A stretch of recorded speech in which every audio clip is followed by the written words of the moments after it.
Welcome back to The Late Show, already in progress. Folks, you know my next guest from his performances in Dopesick, The Batman, and Presumed Innocent. He now stars in the new movie, September 5. Please welcome back to The Late Show, Peter Sarsgaard.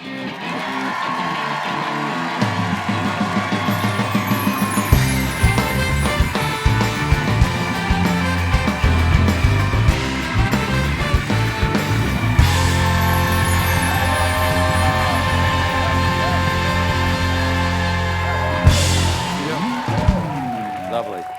Nice to see you again. They do that for everyone, don't they? No. No? Really? They don't. Most of the audience mostly hates my guests. Really? Fantastic. Because it's less me. Lovely to see you again. Happy Lovely holidays. to see you. Yeah. I was thinking back that the other time was right before COVID.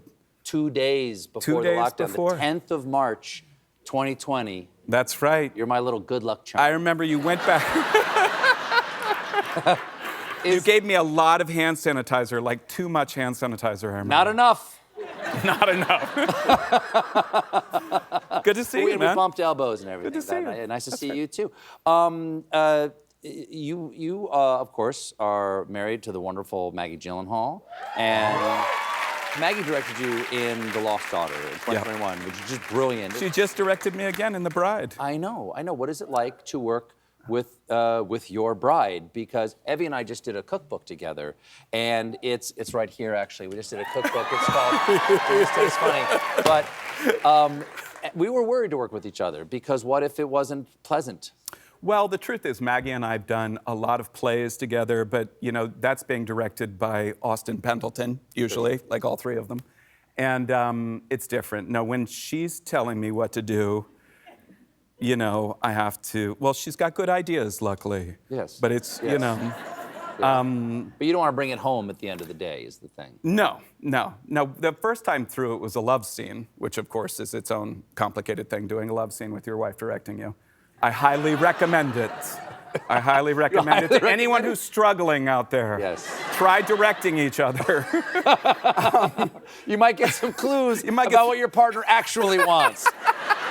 I'll tell you, let's try this again. And this time, this is just an idea. Maybe commit.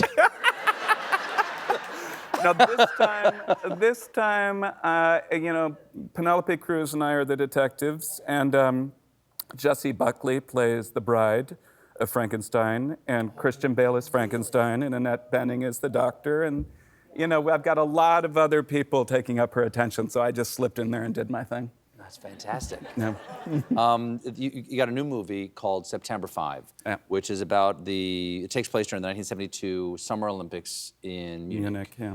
First of all, this was the first Olympics that was covered live. They had a satellite, and they were covering it with live cameras.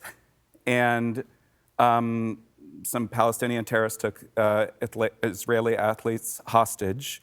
And these sports journalists turned their live camera that was covering the sports onto this balcony and covered it.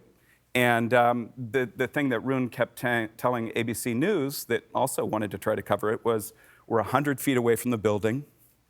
We're the ones that should do it. And so he managed to have that happen. And these guys who were very sincere and very committed to doing a good job in a way that's frankly different than the news is now.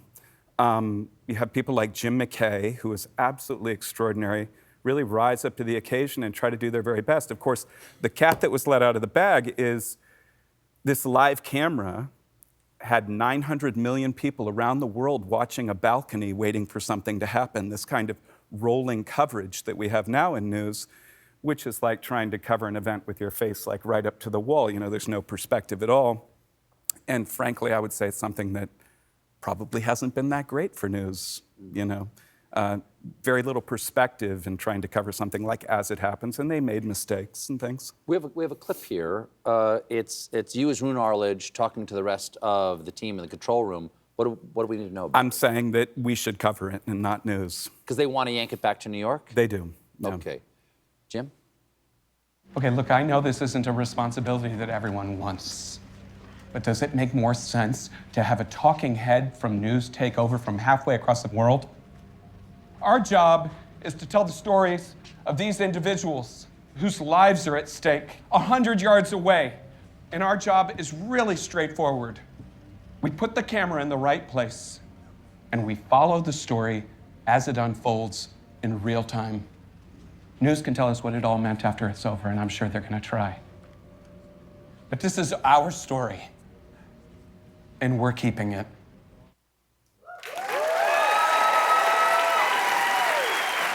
Quite serendipitously. Yeah. Quite serendipitously, one of the people who works on this show, Lauren Cam, her father was one of the people in that control room right next to Rune Arledge. Her father was Larry Cam. And here's a picture of her father right here. That's you, Rune.